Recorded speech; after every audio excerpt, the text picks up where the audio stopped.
प्यारे बच्चों, इस YouTube चैनल में आप सबका स्वागत है।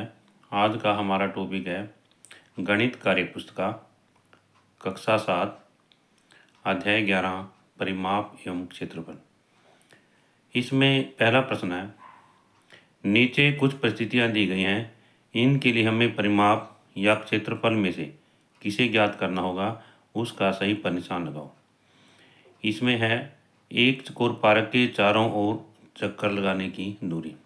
इसमें हमें परिमाप ज्ञात करना होगा, क्योंकि चौकोर पारक है, इसकी जो ये चारों भुजाएं हैं उनका माप जो है निकालना होगा। दीवार को रंगने के लिए क्षेत्रफल निकालना होगा, क्योंकि सारी दीवार पे जो है रंग होता है।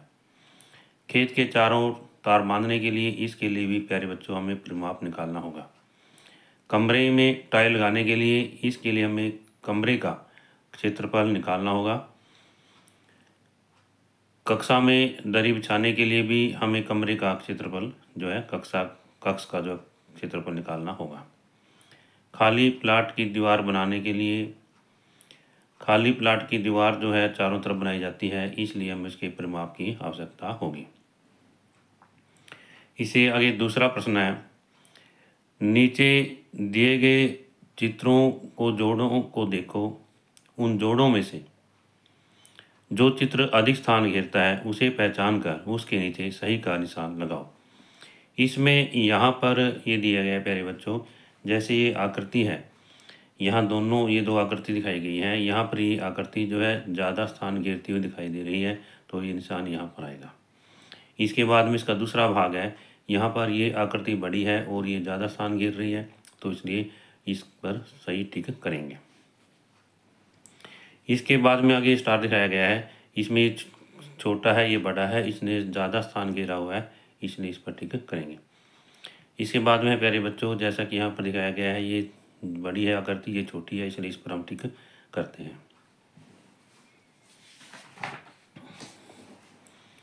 इसके बाद में है आगे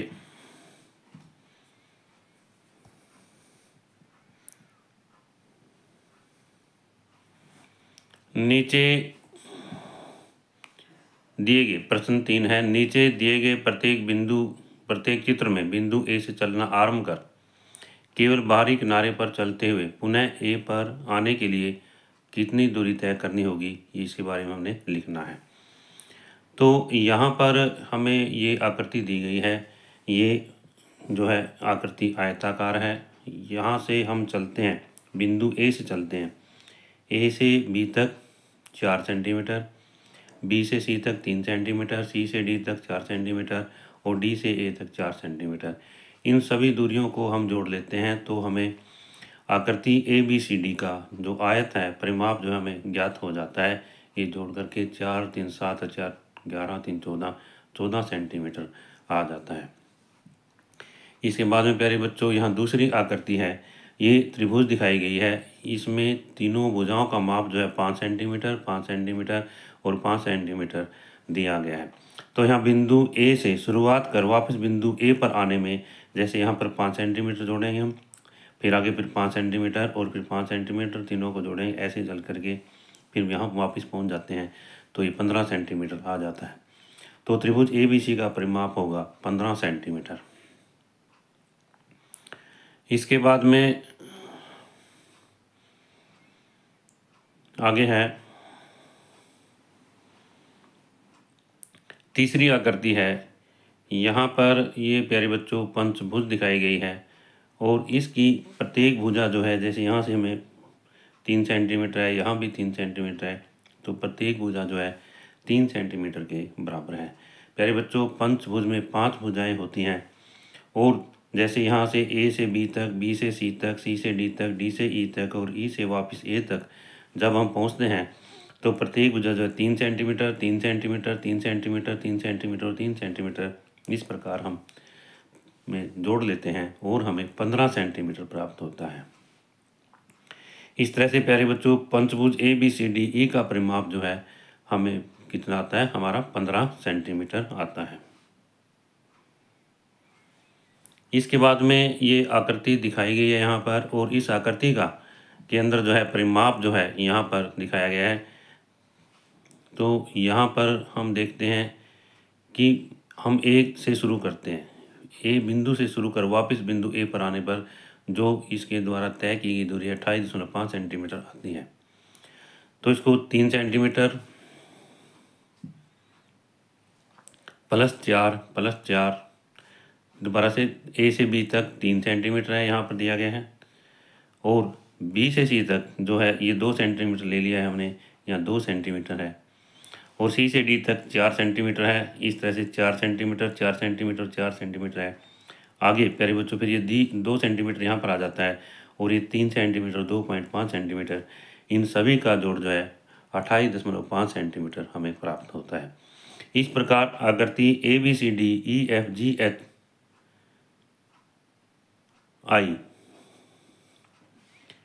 आई जो है हमें कितना आता है 28.5 सेंटीमीटर परिमाप इसका आता है। इसके बाद में आगे है, नीचे ग्रिड पेपर पर कुछ आकृतियां बनी हुई हैं, वर्गों को गिनकर इनका क्षेत्रफल ज्ञात करो। आसानी के लिए 2 आधे वर्गों को मिलाकर एक वर्ग के बराबर गिन सकते हैं। यहाँ पर ये आकृतियाँ दी गई हैं, और ये यहाँ पर 1 2 3 4 5 6 7 8 9 10 11 12, इस आकृति के अंदर 12 वर्ग हैं, तो इसका क्षेत्रफल कितना होगा 12 वर्ग इकाई होगा। इसके बाद में यहाँ आते हैं, इसमें भी हम वर्गों की संख्या गिन लेते हैं, 1 2 3 4 5 6 7 8 9 10 11 12 13 14, तो इसका क्षेत्रफल कितना होगा 14 वर्ग होगा। इसके बाद में ये त्रिभुज दिखाई गई है, इसके अंदर प्यारे बच्चों 2 आधे वर्ग हैं, इसमें 1 2 3 और 4, ये 4 वर्ग हैं आधे हैं, इनको हम 2 के बराबर मान लेंगे, और 1 2 3 4 5 2 7, दोबारा से एक बार 1 2 3 4 5 6 तो यहाँ पर हो गया 7 और 1 8, 8 वर्ग आ जाता है इसका क्षेत्रफल। अब इस तरह से यहाँ पर आते हैं 1 2 3 4 5 6 दूनी 12 13 14 15 16, ये जो क्षेत्रफल कितना आता है 16 वर्ग इकाई हमें प्राप्त होता है। इसके बाद में 5वां सवाल है, निहाल के पास 2 सेंटीमीटर भुजा वाले बहुत से काले व सफेद वर्ग हैं, वह इन वर्गों को लकड़ी के बोर्ड पर चिपकाकर एक शतरंज बोर्ड बनाना चाहता है। शतरंज बोर्ड बनाने के लिए कितने काले व सफेद वर्गों की जरूरत होगी?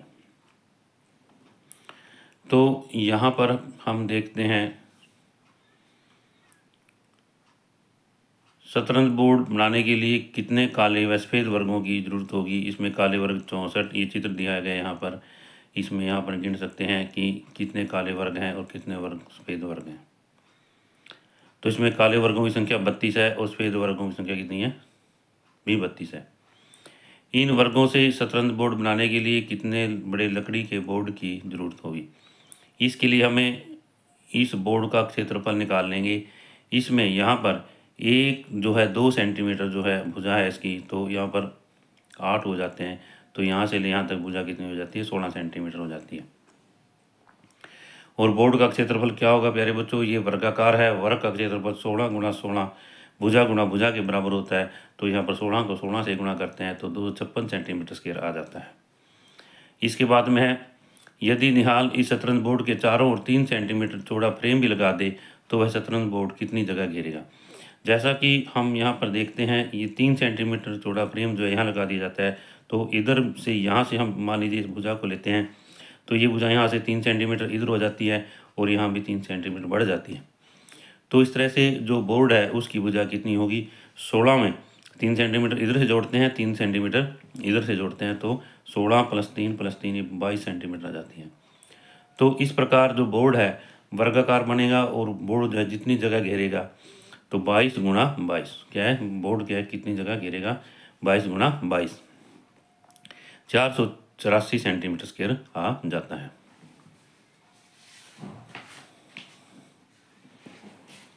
इसके बाद में आगे है, यहाँ पर 6वां सवाल है कि दिए गए चित्र में कितने वर्ग हैं। तो यहाँ पर हमने वर्ग जो है गिन के बताने हैं कि कितने वर्ग हैं।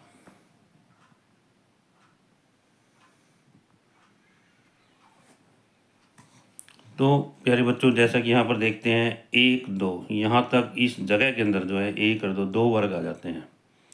तो इस तरह से 1 2 ये 3 और 1 4, एक साइड में कितने हो गए 4 वर्ग हो गए। इधर भी ऐसे 4 वर्ग हो गए। तो 4 को 4 से गुणा करते हैं, कितने आ जाते हैं 16 वर्ग आ जाते हैं। कितने आते हैं 16 वर्ग आ जाते हैं। तो यहाँ जो चित्र है इसमें 16 वर्ग हैं। एक छोटा वर्ग 1 सेंटीमीटर भुजा का है, तो इस पूरी आकृति का क्षेत्रफल क्या होगा 4 गुणा 4, कितना आ जाता है 16 वर्ग सेंटीमीटर आ जाता है। क्योंकि इसमें 16 वर्ग हैं तो संख्या 16 है तो 16 वर्ग सेंटीमीटर होगा। इसी बाद में 7वां प्रश्न है, एक आयताकार कागज में से एक चौकोर हिस्सा कागज का काट कर कोई आकृति बनाने के लिए 3 बच्चों ने कागज को इस तरह से काटा। तो यहाँ पर हम देखते हैं कि जो ये कागज है, एक बच्चे ने जो है इधर यहाँ से ऐसे काट लिया है और दूसरे ने जो है इस तरह से ये काट लिया है और इसने बीच में से काट लिया है। अब यहाँ पर हम क्या देखते हैं, आगे कहता है बताओ तीनों में से किस आकृति का परिमाप बड़ा है। तीनों में से किस आकृति का परिमाप बड़ा है। तो प्यारे बच्चों जैसा कि हम यहाँ पर देखते हैं, यहाँ पर परिमाप जो है यहाँ से ऐसे जाएंगे हम यहाँ पर और इसका आकृति का परिमाप जो हमें बड़ा होगा, क्योंकि इसके ऊपर जो है परिमाप है इसके ऊपर कोई असर नहीं पड़ता। इसने यहाँ से काटा और इसी तरह से जो आ जाता है, और इसमें जो बीच में से काट लिया इसने, ये परिमाप जो हम चारों तरफ से लेते हैं इसलिए। तो आकृति 2 है जो उसका आकृति 2 का परिमाप जो है बड़ा होगा। आकृतियों का क्षेत्रफल बड़ा या घटा। प्यारे बच्चों यहाँ पर ये तीनों आकृतियाँ हैं, तीनों आकृतियों में से कागज़ का टुकड़ा जो है काट लिया गया है और इससे क्या होगा उनका क्षेत्रफल घटेगा। जैसे मान लीजिए अब ये आकृति यहाँ पूरी थी तो ये भाग जो इसमें से कट गया है तो इसका जो है थोड़ा जो है क्षेत्रफल जो कम रह गया है। इसी तरह से इसके अंदर भी ऐसे है और इसके अंदर भी ऐसे है। तो जो तीनों आकृतियाँ हैं उन तीनों आकृतियों का क्षेत्रफल क्या होगा घटेगा। किस आकृति में परिमाप वही रहा। तो परिमाप के लिए कौन सी आकृति है जिसमें वही रहा। तो यहाँ पर हम देखते हैं कि जैसे ये आकृति है, इस आकृति के अंदर पहले जो है हमारे पास में परिमाप ये था सारा था, परंतु अब क्या हुआ ये टुकड़ा यहाँ से कट गया और परिमाप के में हम क्या देखते हैं कि ये टुकड़ा जैसे जैसे पहले यहाँ था अब ये जो ऐसे इधर हो जाता है, तो इसके ऊपर परिमाप का कोई असर नहीं पड़ता। जो परिमाप पहले था वही परिमाप अब है। अब इसी तरह से यहाँ पर हम वर्ग है, ये यहाँ पर आयत दिखाया गया है। आयत के अंदर क्या है जो टुकड़ा जो बीच में से काट लिया गया है और बाहर के परिमाप पर इसका कोई फर्क नहीं पड़ता। इसलिए प्यारे बच्चों इसके अंदर जो परिमाप है वही रहेगा। तो आकृति 1 व आकृति 2 में परिमाप वही रहा। नीचे वर्ग जैसे 8 वर्ग मिलाकर आकृतियाँ बनाई गई हैं। तो यहाँ पर जो आकृतियाँ बनाई गई हैं ये कहते हैं इसमें ये आकृतियाँ हैं प्यारे बच्चों जैसा कि है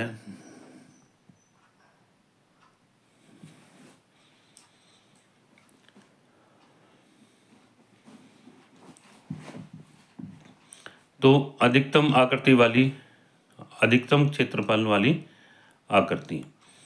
तो यहाँ पर जो सभी वर्ग हैं इनके वर्गों की संख्या क्या है बराबर है। वर्गों की संख्या क्या है प्यारे बच्चों सभी के अंदर बराबर है। और जैसा कि हम यहाँ पर देखते हैं जैसे यहाँ पर भी 8 वर्ग हैं, यहाँ पर भी 8 वर्ग हैं, यहाँ पर भी और यहाँ पर भी, तो इनका क्षेत्रफल जो है समान रहेगा बराबर रहेगा।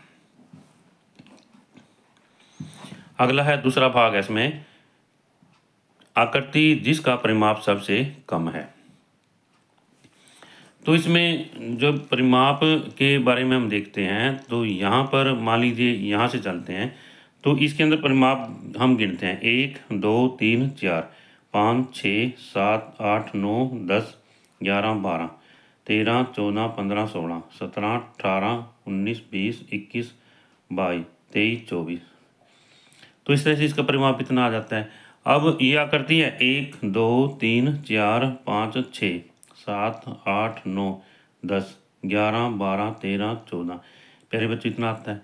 अब यहाँ पर जाते हैं, यहाँ पर 1 2 3 4 5 6 7 8 9 10 11 12। तो ये आकृति है इसका परिमाप जो है सबसे कम होगा यहाँ पर। और इसी तरह से हम इसका परिमाप भी यहाँ से गिन सकते हैं। तो क्या इसका उत्तर क्या आएगा आकृति सी का परिमाप जो है सबसे कम है। आकृति जिसका परिमाप सबसे अधिक है, जैसा कि अभी हमने आपको बताया था कि जो आकृति है ए है, इसका परिमाप जो है सबसे ज़्यादा है। और आप जैसे मैंने आपको तरीका बताया है, आप इन आकृतियों के परिमाप को इकाई के हिसाब से गिन भी सकते हैं।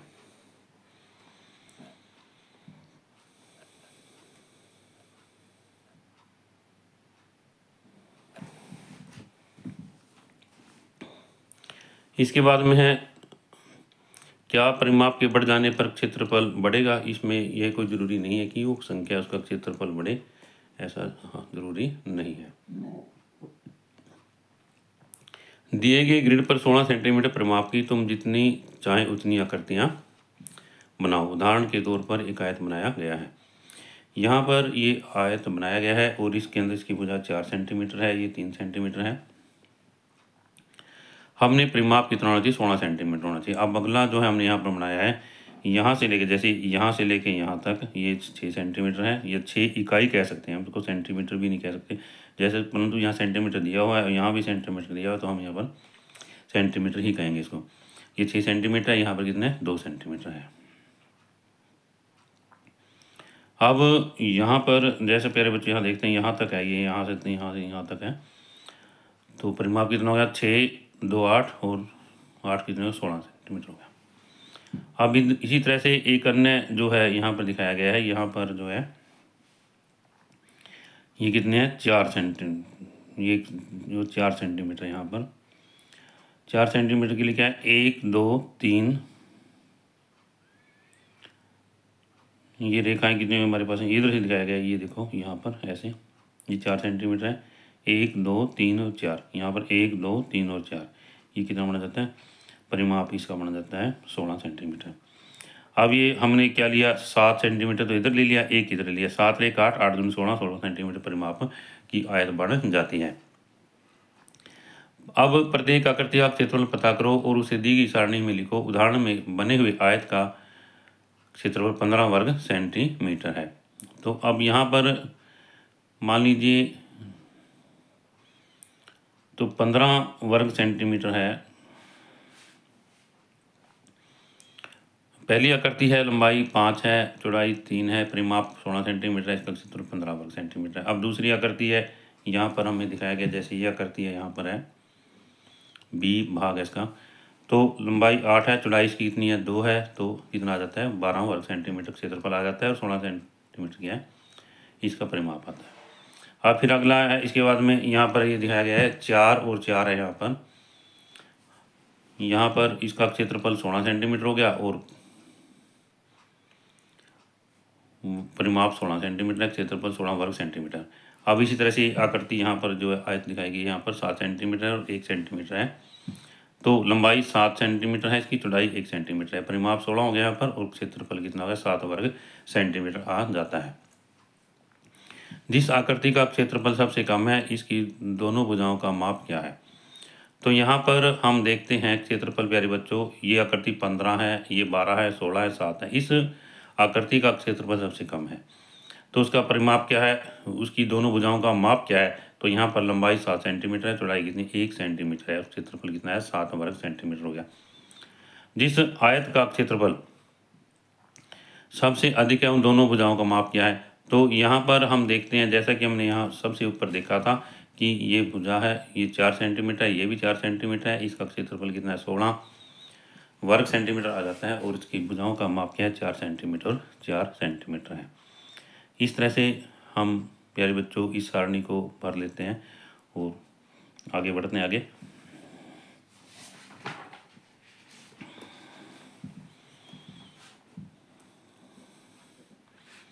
क्रियाकलाप 1, एक माचिस की डिबिया लो, उसके अंदर वाले हिस्से को निचली सतह से काट कर अलग करो, प्राप्त आकृति को नीचे बनाओ। यहाँ पर हमने ये माचिस की डिबिया ली है, सबसे पहले ये आयताकार है, इस तरह से बना लिया हमने। फिर आगे कहता है अब इसे थोड़ा टेढ़ा करके बनाओ। अब इसी चित्र को मैंने यहाँ पर बनाया है प्यारे बच्चों, यहाँ पर इसे हमने इसको जो है टेढ़ा कर लिया है। इसके बाद में इस प्रकार उसे धीरे धीरे टेढ़ा करो, वह प्राप्त आकृतियों के चित्र बनाओ तथा इन सभी आकृतियों की लंबाई, चौड़ाई, क्षेत्रफल व परिमाप ज्ञात करो। अब यहाँ पर इस स्थिति में हम क्या देखते हैं कि ये इसमें लंबाई 4 सेंटीमीटर है और चौड़ाई भी 4 सेंटीमीटर है। क्षेत्रफल कितना होगा? 4 दूना 8। दोबारा से, लंबाई इसमें 4 सेंटीमीटर है, चौड़ाई कितनी है? 2 सेंटीमीटर है, क्षेत्रफल होगा 8 सेंटीमीटर स्क्वायर के।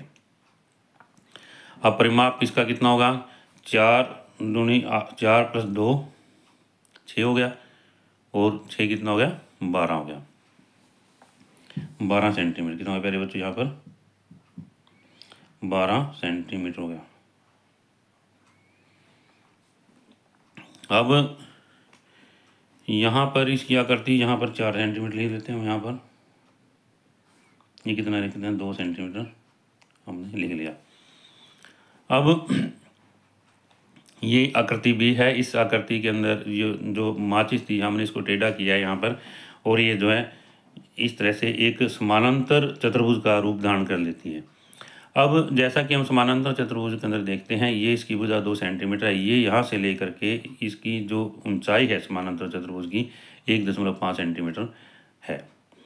तो यहाँ पर लंबाई कितनी? 4 सेंटीमीटर है। चौड़ाई जो है, या ऊंचाई या चौड़ाई कह सकते हैं इसको, यहाँ पर चौड़ाई है 1.5 सेंटीमीटर है। तो प्यारे बच्चों, जो समानांतर चतुर्भुज है उसका क्षेत्रफल किसका बराबर होता है? आधार गुणा में चौड़ाई के। आधार गुणा में ऊंचाई भी कह सकते हैं इसको। यहाँ से लेके यहाँ तक दूरी, जैसे यहाँ त्रिभुज के हिसाब से दिखाया गया, यहाँ से लेके यहाँ तक की दूरी जो है 1.5 सेंटीमीटर है। तो 4 गुणा में 1.5 बराबर है 6 सेंटीमीटर स्क्वायर आ जाता है। अब इसका हम परिमाप याद करेंगे। परिमाप में यहाँ पर हम क्या देखते हैं प्यारे बच्चों? जैसे 4 प्लस 2 प्लस 4 प्लस में 2, ये कितना आता है? 12 सेंटीमीटर आता है। इसमें चौथा भाग, बताओ आकृतियों को टेढ़ा करने पर क्षेत्रफल परिमाप घटा बढ़ा या समान रहता है। तो यहाँ पर हम देखते हैं कि क्षेत्रफल जो है घटता है। क्या दिखाया है इसमें प्यारे बच्चों? यहाँ इस हिसाब से क्या होता है? क्षेत्रफल क्या है? घट रहा है। क्षेत्रफल क्या है? घट रहा है, घट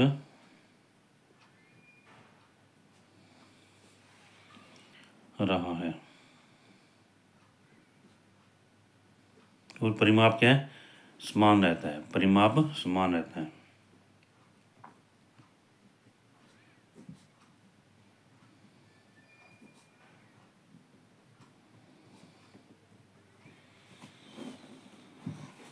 इसके बाद में आगे है, एक वर्ग का परिमाप 20 है तो उसकी भुजा व क्षेत्रफल ज्ञात करो। यहाँ पर जो वर्ग है उसका परिमाप कितना है? 20 दिखाया गया है। तो भुजा प्यारे बच्चों क्या होगी? परिमाप बटा में 4 के, क्योंकि जो वर्ग है उसका परिमाप किसके बराबर होता है? 4 गुना भुजा के। तो भुजा निकालने के लिए इसको हम 4 से भाग कर देंगे, 5 उत्तर आ जाता है। और वर्ग का क्षेत्रफल है भुजा गुना भुजा के, तो 5 को 5 से गुणा करेंगे, 75 वर्ग इकाई आता है। तो यहाँ पर हमने वर्ग का परिमाप 4 गुना भुजा के, वर्ग का क्षेत्रफल भुजा गुना भुजा के फार्मूला जो है लिखा दिया है, ताकि बच्चे इसको याद कर सकें व समझ सकें। इसके बाद में आगे यहाँ पर एक दीवार 7 मीटर गुणा 7 मीटर माप की है, जिसमें 2 मीटर गुणा 1 मीटर की खिड़की बनी हुई है। उस पर रंग कराने के लिए मजदूरी 3 रुपये प्रति वर्ग मीटर है। तो पूरी दीवार पर पेंट कराने का कुल खर्च कितना होगा? तो यहाँ पर जैसा कि पहले बच्चों बताया गया है कि दीवार है, दीवार की लंबाई जो है और चौड़ाई जो है 7 मीटर, लंबाई और ऊंचाई जो है 7 मीटर गुणा में 7 मीटर है। या तो इसका क्षेत्रफल कितना होगा? 7 गुणा 7 होगा। परंतु इसमें क्या है? खिड़की बनी हुई है, और जो पेंट है दीवार पर किया जाता है, खिड़की जो है जगह जो खाली रह जाएगी। अब इसी तरह से जो पेंट करवाने वाली दीवार है उसका जो क्षेत्रफल कितना होगा? 7 गुणा 7 माइनस 2 गुणा 1 के, तो 29 में से 2 घटा देते हैं तो 47 वर्ग मीटर आ जाता है। तो कहने का भावार्थ यह है कि दीवार के जिस पर हमने पेंट करना है उसकी जो क्षेत्रफल है 47 वर्ग मीटर है। अब पेंट कराने का खर्च है, जैसे 1 वर्ग मीटर में पेंट कराने का खर्च 3 रुपये है, तो 47 को 3 से हम गुणा कर देते हैं, तो ये 141 रुपये उत्तर हमारा आ जाता है। इससे आगे प्यारे बच्चों, यहाँ पर 12वां सवाल है, एक आयताकार शीट का क्षेत्रफल 50 सेंटीमीटर स्क्वायर है। यदि लंबाई 5 सेंटीमीटर हो तो चौड़ाई क्या होगी? जैसा कि यहाँ पर आयताकार शीट है और उसका क्षेत्रफल कितना दिखाया गया? 50 सेंटीमीटर दिखाया गया है, और लंबाई कितनी है? 5 सेंटीमीटर है। तो प्यारे बच्चों, जो आयताकार शीट है उसका जो क्षेत्रफल है लंबाई गुणा चौड़ाई के बराबर होता है। और जब चौड़ाई निकालनी है तो क्षेत्रफल को लंबाई से भाग कर देते हैं हम यहाँ पर, जैसा कि यहाँ दिखाया गया। लंबाई यहाँ 5 सेंटीमीटर है, 5 सेंटीमीटर से भाग कर देते हैं तो हमारा उत्तर 10 सेंटीमीटर आ जाता है। अब हमने परिमाप निकालना है। जो आयताकार है या आयत है उसका परिमाप है लंबाई जमा चौड़ाई को 2 से गुणा कर देंगे, या लंबाई प्लस चौड़ाई का दुगुना। जो परिमाप है यहाँ पर 2, लंबाई कितनी है 5, यहाँ 5 सेंटीमीटर लंबाई दी गई है और 10 सेंटीमीटर हमने चौड़ाई निकाली है। तो 5 जमा 10 बराबर 2 गुणा 15 बराबर है 30 सेंटीमीटर। उत्तर हमारा आ जाता है। इसके बाद अगला है, एक वर्ग जिसकी भुजा 8 सेंटीमीटर है सर्वांग सम बहुभुज से मिलकर बना है, प्रत्येक बहुभुज का क्षेत्रफल क्या होगा। तो यहाँ पर जो वर्ग है इसकी भुजा 8 सेंटीमीटर। प्यारे बच्चों, जो वर्ग का क्षेत्रफल है भुजा गुणा भुजा के बराबर होता है। तो 8 सेंटीमीटर है, 8 सेंटीमीटर को 8 से गुणा करते हैं तो 64 सेंटीमीटर स्क्वायर आ जाता है। अब इसमें यहाँ पर जैसा कि हम देखते हैं ये वर्ग है, इसमें इस 2 त्रिभुज बने हुए हैं, तो प्रत्येक त्रिभुज का क्षेत्रफल क्या होगा, 64 को 2 से भाग कर देंगे 32 वर्ग सेंटीमीटर आ जाता है। इसके बाद में यहाँ पर 1 2 3 और 4 4 त्रिभुज बने हुए हैं और वर्ग का क्षेत्रफल 64 है। यहाँ तो 4 त्रिभुज का क्षेत्रफल बराबर है 64 के, तो एक त्रिभुज का क्षेत्रफल 64/4 कितना आ जाता है, 16 सेंटीमीटर स्क्वायर आ जाता है। इसी तरह से यहाँ पर जो प्यारे बच्चों वर्ग है, वर्ग के अंदर 2 आयत बनी हुई हैं, दोनों आयतों का क्षेत्रफल 64 है, तो 64 को 2 से भाग करेंगे तो कितना आएगा, 32 सेंटीमीटर स्क्वायर आएगा। अब इस वर्ग के अंदर क्या 4 छोटे वर्ग बने हुए हैं और 4 भाग कर लेंगे इसको, और 64 को 4 से हम डिवाइड करेंगे, भाग करेंगे तो 64/16 64/4 बराबर 16 सेंटीमीटर स्क्वायर हमारा उत्तर होगा।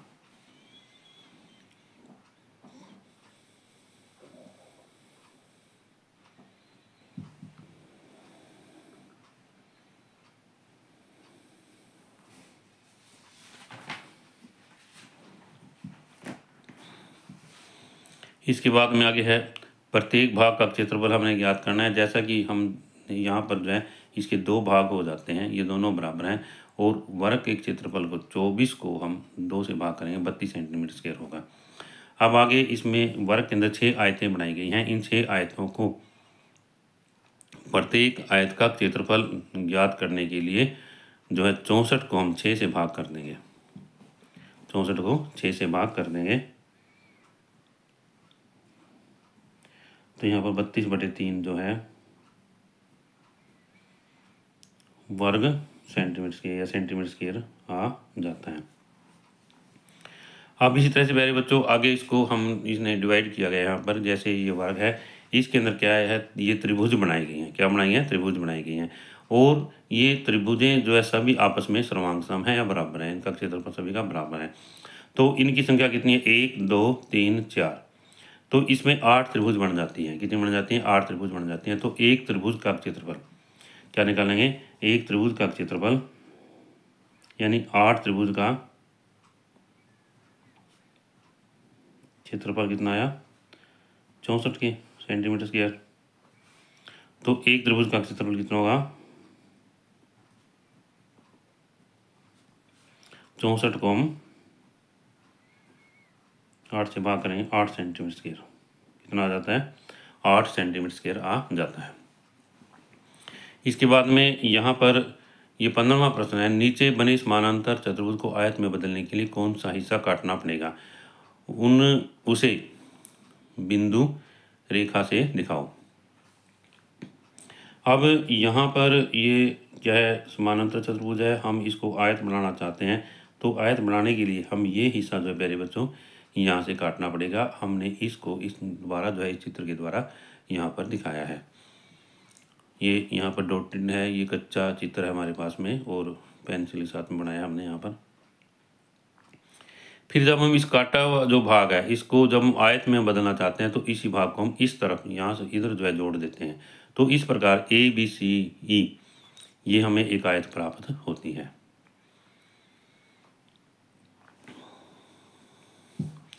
इस आयत की लंबाई व चौड़ाई क्या होगी, तो ये लंबाई इसमें जब देखते हैं यहाँ से ले यहाँ तक 5 सेंटीमीटर, तो ये भी 5 सेंटीमीटर होगी और चौड़ाई कितनी होगी यहाँ पर 2 सेंटीमीटर होगी। कितने प्यारे बच्चों, यहाँ पर 2 सेंटीमीटर दिखाई गई है। आयत का क्षेत्रफल किसी बराबर लंबाई गुणा चौड़ाई के बराबर होता है, तो 5 सेंटीमीटर को 2 सेंटीमीटर से हम गुणा कर देंगे तो हमारा क्षेत्रफल 10 सेंटीमीटर के आ जाता है। इससे आप क्या निष्कर्ष निकाल सकते हैं? समानांतर चतुर्भुज को यदि आयत में बदला जाए तो इससे उसका क्षेत्रफल हम ज्ञात कर सकते हैं। तो प्यारे बच्चों, यहाँ पर हम देखते हैं कि समानांतर चतुर्भुज है। समानांतर चतुर्भुज का हम क्षेत्रफल ज्ञात करना चाहते थे, तो यहाँ पर हमें जो ये आकृति यहाँ पर ऐसी दिखाई दे रही है, तो फिर जब हम इसको यहाँ से काट करके और यहाँ इस तरह से लगा देते हैं तो ये आयत बन जाती है और आयत का क्षेत्रफल हम लंबाई गुणा चौड़ाई के फार्मूले से ज्ञात कर सकते हैं।